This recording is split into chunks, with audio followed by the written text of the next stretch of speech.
안녕하세요. 우리들의 진짜 영화 이야기 영어로 온 밤 나이트 시네마입니다. 2024년 2월 23일 라이브 방송을 유튜브와 치지직에서 진행하고 있습니다.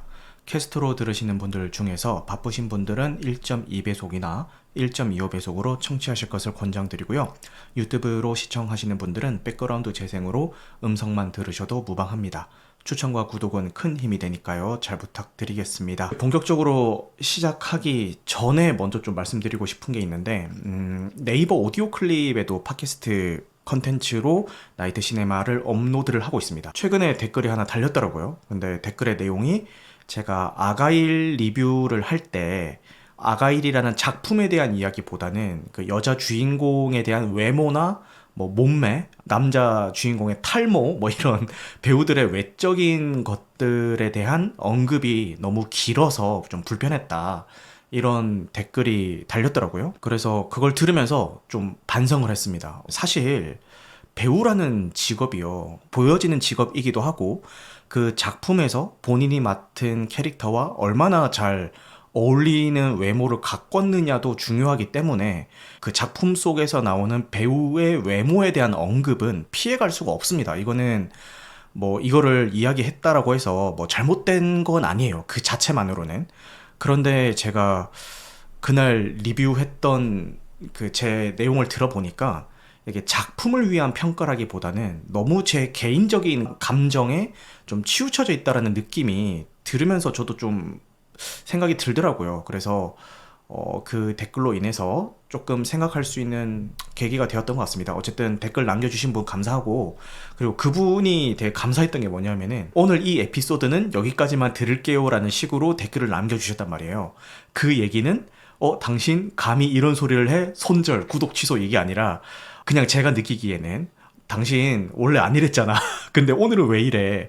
오늘 에피소드는 내 마음에 안 드니까 그냥 이쯤에서 그만 듣고 다음부터 잘해. 약간 요런 의미로 좀 느껴지더라고요. 그래서 그런 댓글은 너무 감사했습니다. 제가 저희 청취자분한테도 그렇고, 제가 예전에는 방송에서도 여러 번 얘기했는데, 제 방송 컨텐츠 내용적으로 뭔가 좀 아쉽다거나 이런 이야기가 있으면은, 그렇게 가감없이 좀 부탁드리겠습니다. 그쵸? 레드카드보다는 옐로카드 느낌의 그런 댓글이었죠. 제가 들어보고 수용할 수 있는 건 수용하고, 뭐, 오해였다 하면은 좀 오해를 풀고, 이렇게 리액션을 할 텐데, 그날 남겨져 있던 그 댓글은 저도 좀 개선의 필요가 있겠다. 앞으로의 그 배우들을 언급하는 데 있어서 나도 좀 개선될 필요가 있겠다라는 거를 좀 느낄 수 있는 계기였어서 그 댓글 남겨주신 분이 아마도 지금 이 방송을 듣고 계신다면은 감사하다는 말씀을 드리겠습니다. 지금 방송을 듣고 계신 분들이 어떤 플랫폼에서 듣고 계신지 모르겠지만 뭐 듣다가 요런 건 좀 개선되었으면 좋겠다라거나 요거 좀 아쉽다 싶은 게 있으면은 가감없이 댓글 달아주시기를 바라겠습니다. 사실 3년이라는 시간 동안 컨텐츠를 진행하면서 그런 댓글들로 인해서 제가 더 성장했던 것 같거든요. 먼저 나이트 시네마 신규 컨텐츠입니다. 지난주 라이브 했던 거 무편집본과 편집본 모두 업로드가 됐고요. 살인자 난감의 후기를 따로 떼서 올렸습니다. 살인자 난감은 좀 신경 썼는데 뭐 신경 쓴 만큼 나온 것 같아서 기분이 좋습니다. 그리고 이제 바튼 아카데미 후기를 말씀을 드려보도록 하겠습니다. 알렉산더 페인 감독의 신작이고요. 요 바튼 아카데미가 주목을 받았던 거는 제 81회 골든글로브 나무주연상, 여우조연상을 수상을 하면서 좀 주목을 받기 시작을 했습니다. 그리고 지금 아카데미 시상식에도 노미네이트가 여러 분야에 되어 있죠. 나무주연상과 여우조연상, 그리고 작품상과 각본상, 편집상 이렇게 5개 부분에 노미네이트가 되어 있다라고 합니다. 엄청나죠. 사실 이게 수상을 못하더라도 노미네이트가 되었다는 것만으로도 진짜 대단한 거거든요. 그런데 무려 5개 부분에 노미네이트가 되어 있는 작품입니다. 솔직히 말씀드리자면은 저는 이 감독의 작품을 이 바튼 아카데미로 처음 접해가지고 기존에 어떤 스타일을 가지고 있는 감독인지 몰랐는데 바튼 아카데미를 통해서 이 감독의 다른 작품들도 궁금하다라는 생각이 들었던 것 같습니다. 어떤 내용을 담고 있는 작품이냐면은 일단 시대적 배경이 1970년대입니다. 1970년대에 이 영화의 제목인 바튼 아카데미라는 가상의 고등학교가 있어요. 공부를 잘하는 애들이 오는 곳 같지는 않고 돈 좀 있는 그런 집안의 아이들이 진학을 하는 곳인 것 같습니다. 근데 이 바튼 아카데미에 다닌다라고 해서 무조건 다 돈이 많은 부유한 집안의 아이들이라는 얘기는 아니고요. 학교에 임직원들의 아이들도 다닐 수 있는 그런 학교인 것 같아요. 기숙학교입니다. 근데 크리스마스가 다가와서 아이들이 다 집으로 돌아가는데 이런저런 사정으로 집에서 돌보지 못하는 아이들은 다 이 기숙학교에 남아있게 됩니다. 그 남아있는 아이들과 그 아이들을 감독하게 된 선생님과 그리고 아이들한테 뭐 밥을 해줘야 될 거잖아요. 기숙학교니까. 그래서 남아있는 그 주방장의 이야기를 다루고 있습니다. 기본적으로 집에 좀 돈이 있는 아이들이기 때문에 되게 좀 거만해요. 선생님 말씀에 막 고분고분하게 따르고 이런 아이들은 아닌 것 같고 약간의 반항기도 있고 좀 철부지 느낌에 있는 아이들이에요. 크리스마스 방학 동안에 이 아이들을 관리 감독하게 된 그 선생님은 바튼 학교 역사 선생님인데 이 학교에서 굉장히 오랜 시간 동안 재직을 했던 선생님이고 타협하지 않습니다. 굉장히 꼬장꼬장합니다. 이제 속된 말로 꼰대라고 하죠. 융통성 없고 되게 정석대로 해야 되고 학교에 기부금을 많이 낸 아이들의 편의를 좀 봐주고 그런 게 좀 있었는데 이 선생님은 얄짤없습니다. 무조건 그 아이의 인성과 성적 순으로 점수를 딱딱딱딱 이제 매기는 정말 대쪽 같은 그런 선생님입니다. 흑인 여성분이 이제 주방장인데 그 임직원이기 때문에 이분의 아이도 이 바튼 아카데미에 진행을 했었습니다. 그런데 어떤 아픔을 가지고 있는 사람이냐 하면은 1970년대라는 시대적 배경 때문에 많은 학생들이, 많은 아이들이 이제 고등학교로 졸업을 하면은 베트남전에 끌려가는 그런 일들이 있었습니다. 그런데 이 바튼 아카데미에 오는 대부분의 학생들은 굉장히 부유한 집안의 아이들이었기 때문에 학교의 졸업과 동시에 베트남전에 가는 경우보다는 그 대학교에 진학을 하는 경우가 더 많은 곳이었어요. 그런데 이분의 아이는 이제 부유에서 들어온 게 아니라 단순 뭐 임직원 아이였기 때문에 이제 이 학교에 진학을 하게 된 거고 다른 부유한 아이들처럼 졸업과 동시에 대학교에 가지 못했습니다. 대신에 엄마 나 베트남전에 참전을 해서 좀 어느 정도 돈을 좀 벌어가지고 나 대학 가고 싶어 라고 하면서 이제 베트남전을 향한 거죠. 전장에서 이제 전사를 하게 됩니다. 아마도 그 전사한 지 시간이 그렇게 많이 지난 시점은 아닌 것 같아요. 자신의 아들을 그 전쟁터에서 잃은 아픔을 가지고 있는 그런 주방장입니다. 그리고 이 선생님 역시도 아픔을 가지고 있습니다. 대학교에서 어떤 사건도 있었고 그리고 여자를 만나는데 약간의 어려움을 겪고 있어요. 스스로 컴플렉스도 좀 가지고 있고 본인의 성격이 약간 이렇게 꼬장꼬장한 걸 알기 때문에 나는 연애와는 어울리지 않아 이런 식으로 스스로 생각을 하고 있는 그런 인물인 것 같습니다.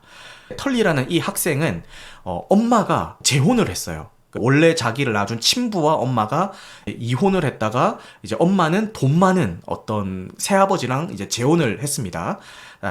컬리가 아니고 털리입니다. 마켓 컬리가 아니라 털리 재혼을 했습니다. 그래서 이제 크리스마스 때 나는 이제 크리스마스 방학이니까 엄마가 있는 그 집으로 돌아가야지라고 생각을 하고 있었는데 엄마가 갑자기 연락이 와가지고 새아빠가 사업한다고 너무 바빠가지고 신혼여행을 아직도 못 갔다. 그래서 이 크리스마스 휴일 기간 동안에 신혼여행을 가야 돼서 집에 아무도 없다 오지 마라 이렇게 갑자기 당일 통보를 받고 이 학교에 남아있게 된 아이입니다. 이혼 가정이라는 그 특수한 상황 때문에 좀 가족에 대한 결핍이 좀 남아있는 아이예요. 그래서 여기에 남아있게 되는 이 인물들이 각자 하나씩의 결핍과 아픔들을 다 가진 채로 한 공간에 이 학교라는 한 공간에서 고립된 상태로 크리스마스 방학을 보내게 된다라는 그런 시놉시스를 가지고 있습니다. 저는 이 작품을 너무 가슴 따뜻한 힐링 영화로 봤기 때문에 최대한 이 작품을 여러분들도 저와 같은 감상으로 보셨으면 하는 마음에서 중요한 것들에 대해서는 이야기를 좀 피해가도록 하겠습니다. 저마다의 고충과 아픔이 다 남아있는 그런 캐릭터들이죠. 이들이 이 방학 기간 동안 이 학교 안에서 어떻게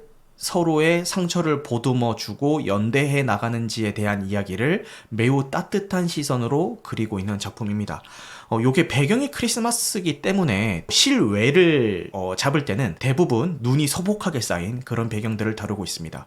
그리고 전반적으로 극에서 쓰이는 BGM들도 되게 조용하고 평화로운 그런 분위기의 음악들이 쓰이고 있습니다. 여러분들은 겨울 영화라고 하면은 뭐 러브레터를 꼽으시는 분들도 있고 나홀로 집에 이런 것들 꼽으시는 분들도 있는데, 물론 저도 그렇습니다만 이제 겨울 영화라고 하면은 이 바튼 아카데미라는 작품이 생각나게 되지 않을까 싶은 생각이 듭니다. 단순히 그냥 이 상처를 가지고 있는 인물들이 모여가지고 서로를 보듬어주는 내용만 그렸더라면은 이렇게까지 인상에 깊이 남지는 않았을 것 같습니다. 여러 가지 좀 시사할 만한 점들을 담고 있는데요.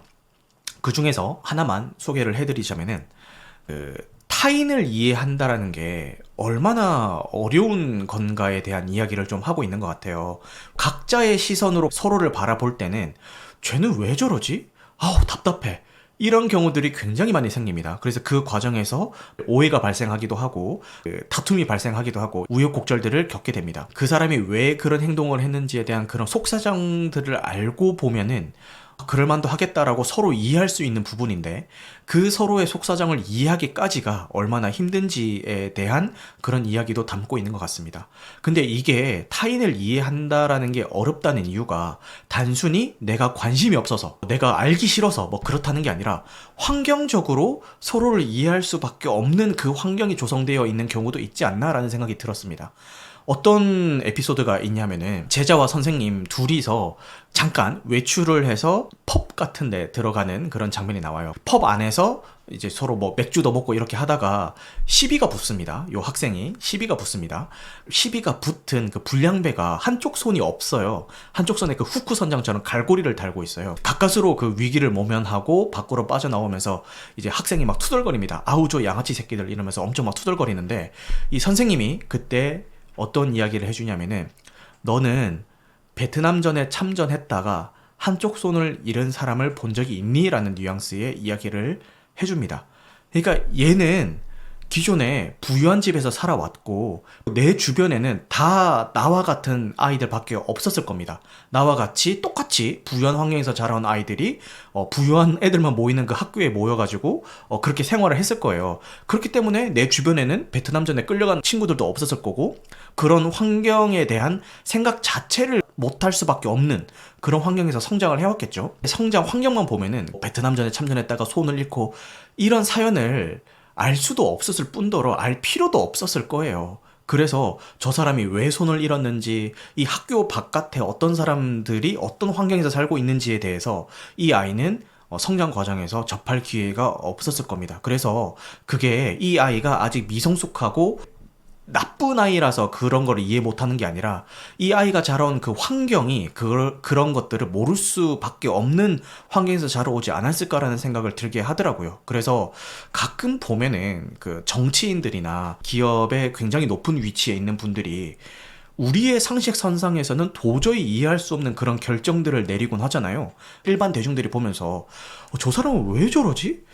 도저히 이해할 수가 없다. 조금만 생각해도 말이 안 되는 건데 왜 저런 결정을 하고 저런 말을 할까라고 되게 이해를 할 수가 없잖아요. 그 사람들을 실드 치자는 건 아니지만, 그렇게 많이 배우고 똑똑한 사람들이 이상한 결정을 하는 데는 그 사람 주변 환경이 그런 결정을 할 수밖에 없게 만들지 않나.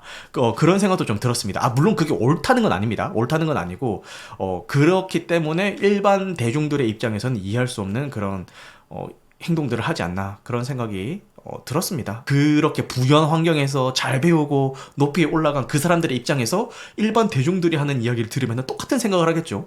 아니, 내 생각엔 이게 맞는 것 같은데 왜 쟤들은 저런 이야기를 하고 있지? 이런 이야기를 할 것 같습니다. 그거까지 이해하겠는데, 이 작품에서는 거기에서 한 발 더 나가서 그렇기 때문에 우리는 서로 다른 환경에 있는 사람들에게도 관심을 가지고 들여다봐야 된다라는 이야기를 영화 전반에 깔아놓고 있습니다. 그거를 제가 여기서 일일이 다 언급을 하자니 너무 좀 디테일하게 들어가는 것 같고, 아까 제가 이야기했었던 그 불량배들과의 이야기 정도만 이야기하고 넘어가도록 하겠습니다. 나머지는 이 작품을 보시는 여러분들이 직접 한번 찾아보시면 좋지 않을까 그런 생각이 듭니다.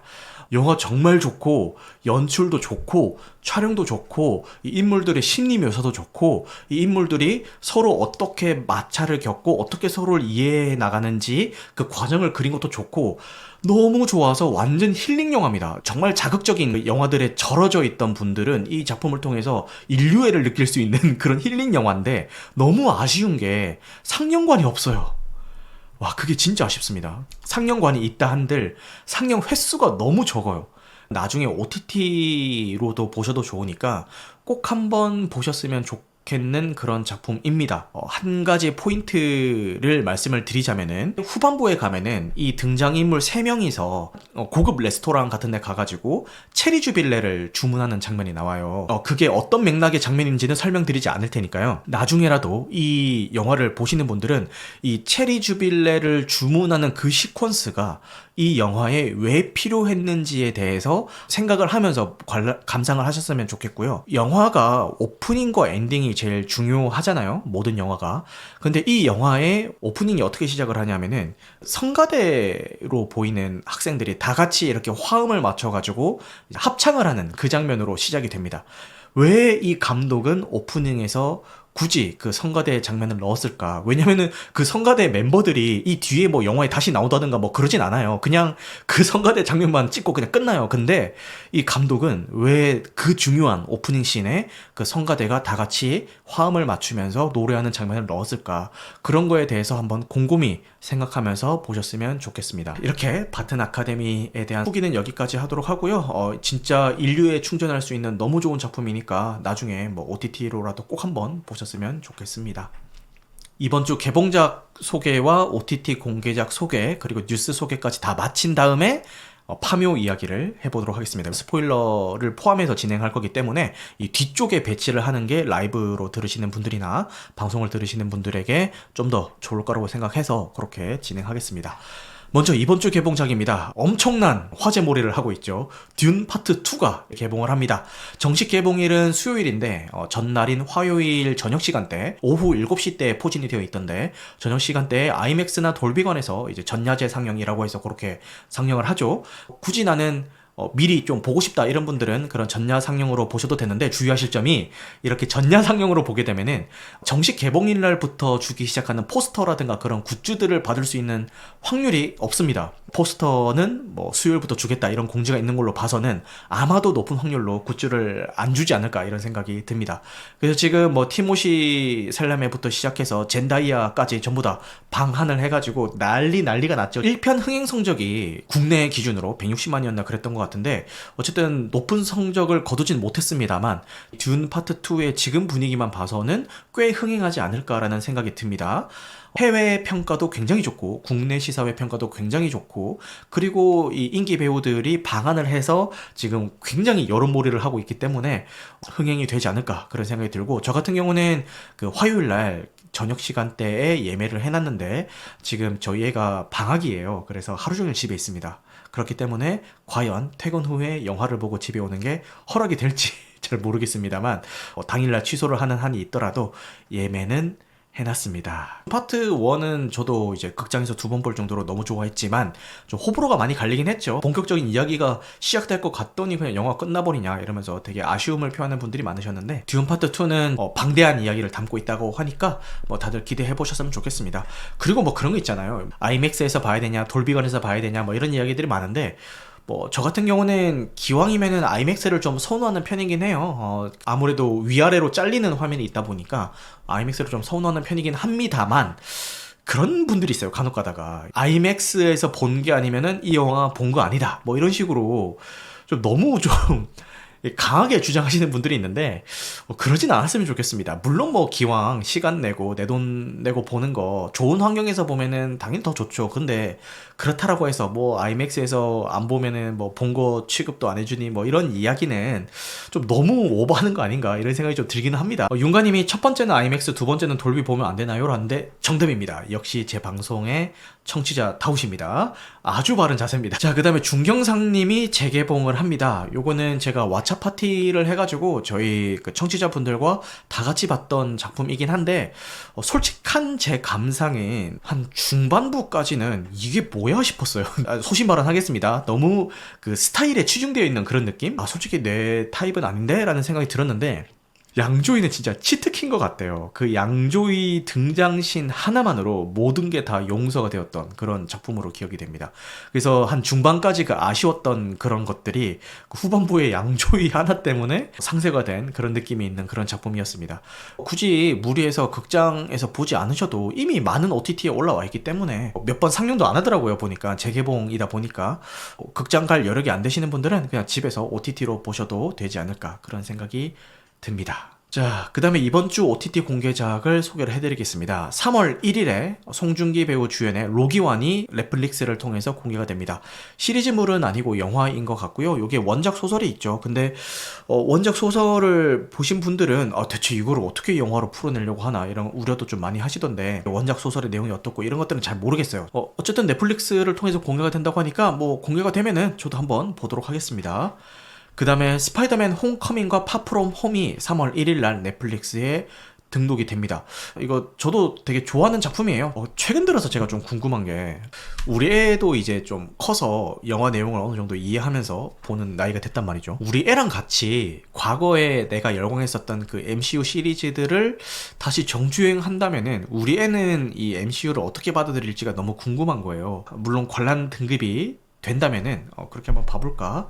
그런 생각은 있습니다. 그리고 베이비 드라이버가 또 3월 1일에 넷플릭스에 공개가 됩니다. 제가 너무 좋아하는 작품입니다. 그 음악과 화면의 조화를 정말 절묘하게 해가지고 진짜 잘 만든 작품이고, 뭐 원테이크 씬이라든지 이런 것들도 적절하게 활용을 했고, 뭐 액션이면 액션, 음악이면 음악, 뭐 연기면 연기, 뭐 하나 빠지지 않는, 진짜 이거 한 여러 번 봤던 것 같아요. 그리고 그 오프닝 시퀀스가 미쳤죠. 그 오프닝 시퀀스가 풀로 아마 유튜브에 그냥 공개가 되어 있을 텐데, 그것만 뭐 몇 번을 돌려봤는지 모르겠습니다. 노래 나오면서 액션들이 진행이 되는데 끝내줍니다. OST만 따로 추려가지고 한참 음악만 듣고 다니던 그런 때도 있었고, 너무 좋은 작품이니까요. 많이들 보셨으면 좋겠습니다. 그리고 이번 주 영화 뉴스를 한번 훑고 지나가 보도록 하겠습니다. 요게 그 제 스레드인데요. 여기에 제가 영화 뉴스들을 이런 식으로 있을 때마다 다 올려놓거든요. 그래서 나이트 시네마 스레드 찾아오시면은 제가 실시간으로 올리는 이런 영화 뉴스들 보실 수 있으니까요.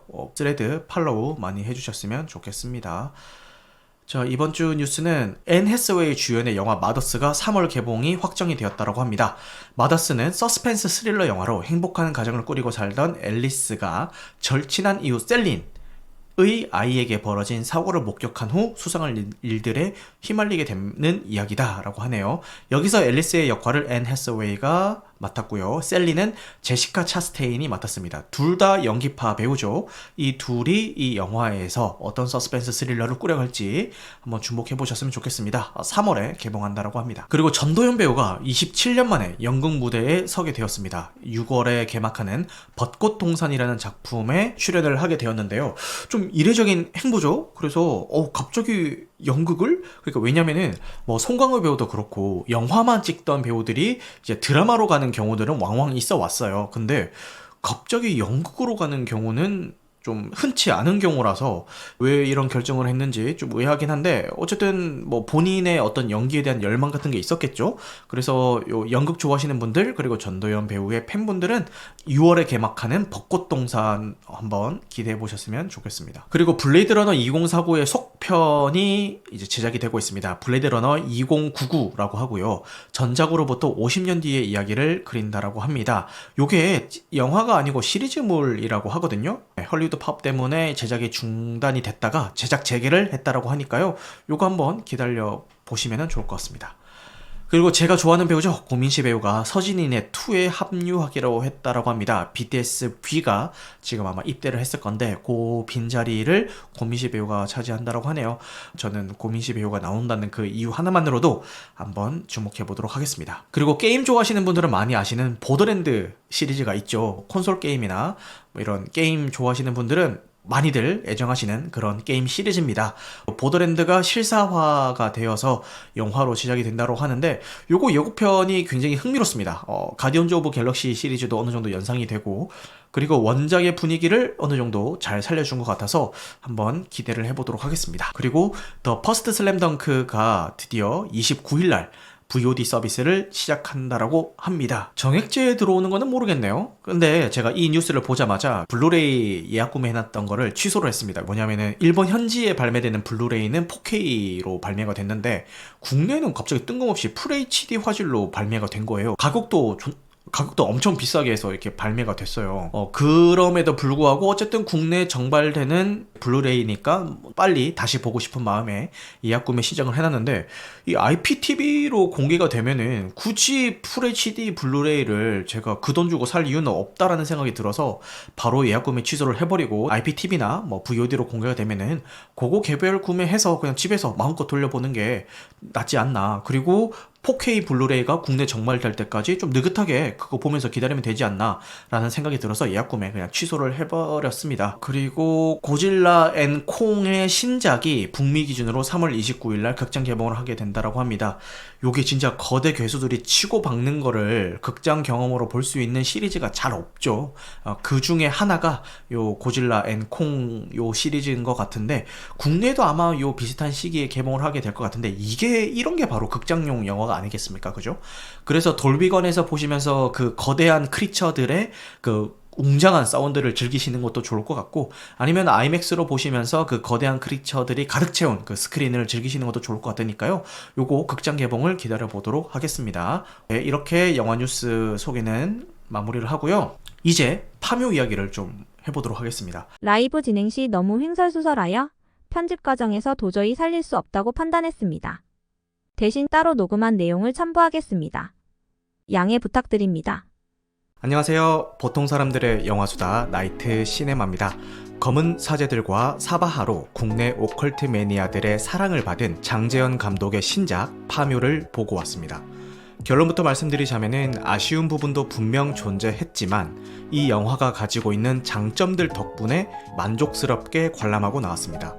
오컬트 외길 인생을 걷고 있는 감독과 최민식, 유해진, 김고은, 이도현 배우의 만남으로 제작 단계부터 많은 관심을 받아온 이 작품에 대해서 어떤 점이 좋았고 어떤 점이 아쉬웠는지 지금부터 스포일러를 포함해서 이야기해보도록 하겠습니다.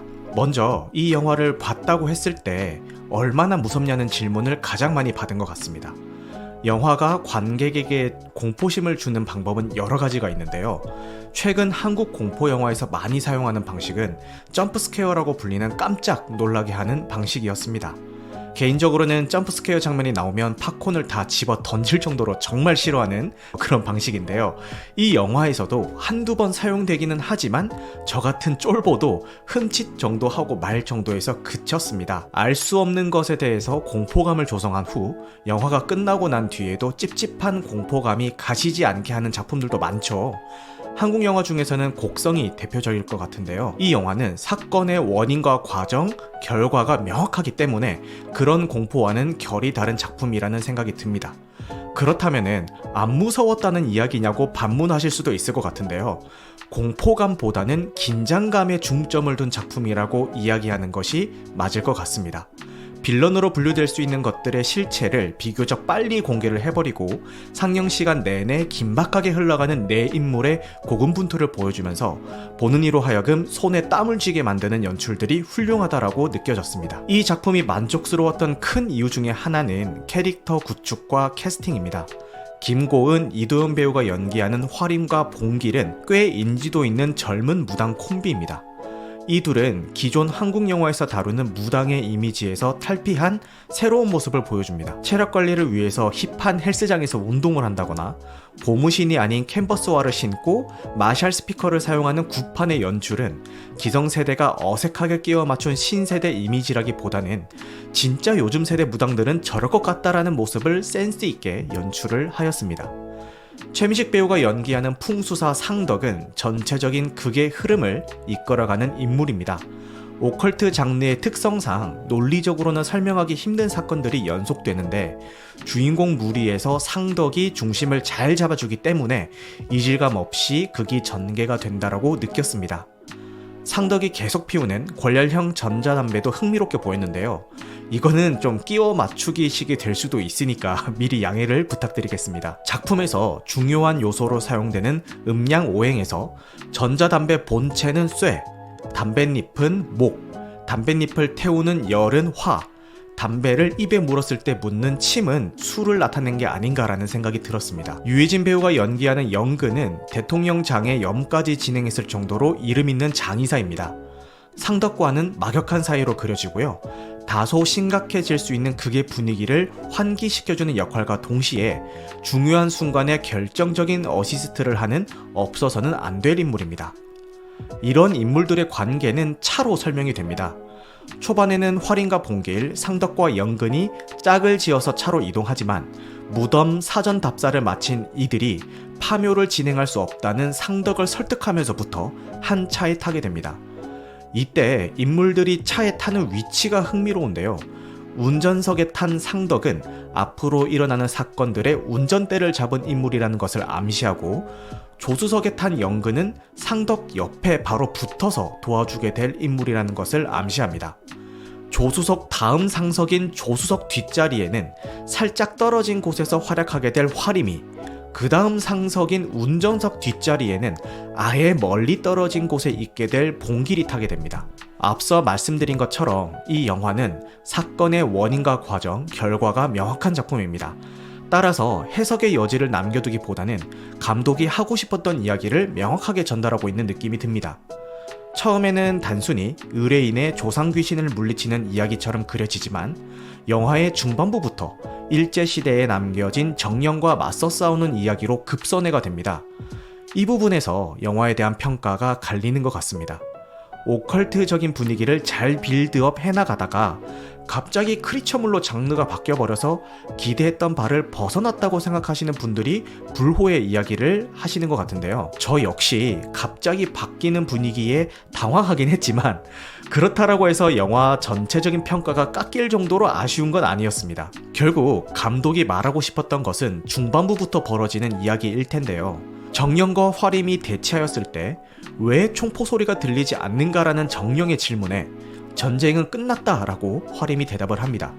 이에 정령은 나의 전쟁은 끝나지 않았다라고 대답을 함으로써 총포 소리가 들리는 전쟁은 끝이 났지만 아직도 이 땅에 남아있는 일제의 잔재들이 남아있다라는 감독의 메시지를 담은 대화였던 것 같습니다. 이 영화의 제목인 파묘 역시 중의적인 표현으로 읽힐 수가 있는데요. 뜻 그대로 무덤을 없앤다라는 의미로 읽힐 수도 있겠지만 과거에 잘못된 것을 바로잡는 행위라고 생각한다는 감독의 인터뷰가 있었습니다. 여우가 범의 허리를 끊었다라는 영화 속 대사처럼 기순애가 한반도의 허리에 박아놓은 잘못된 것, 즉 일제의 잔재를 바로잡고 싶다라는 이야기를 하고 싶었던 게 아닐까요? 사실은 일제의 잔재에 대한 이야기였다라는 것을 알고 나면은 영화에서 다시 보이는 디테일들이 있습니다.